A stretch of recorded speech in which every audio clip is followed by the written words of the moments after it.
Kasama namin si Boss Mike at si Boss Raymond.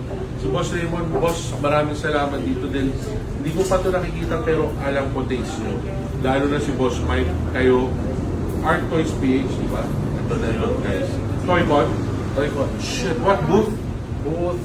Press play to eh. Press play. Press play, ha? Hanapin nyo sa Toycon. Ito yung toy ni Blake.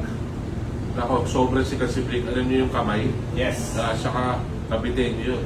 Yes. Parang ako, kabitin nyo. Nanay ko taga Sanli. Pero Cavite City represent. So, Blake na Blake yung box, oh. Line box, oh. Hayop to, guys. Guys, Blake to, ha. International artist na to. Ito yung mga complete set to. Complete set. Oh my lord, stuff like that. Yan, unbox na natin lahat. Boss Mike, tulungan mo. Okay. Ito, Raymond. Pare, packaging pa lang, display na. Ganda, Blake. Blake painting ko, ah. Eh, dalawa dito. Wow, dalawa. Sobra. Boss Raymond, thank you. Average mga 5 inch per toy.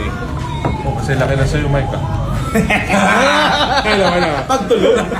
Somewhere. Ito. Ano yung kamay niya na isa.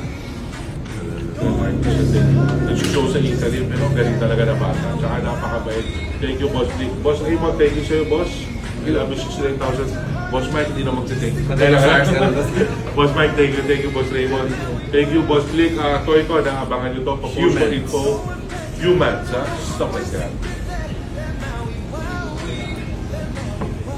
Pinapakita nga. Ano? Jackstone mo ako para viewer.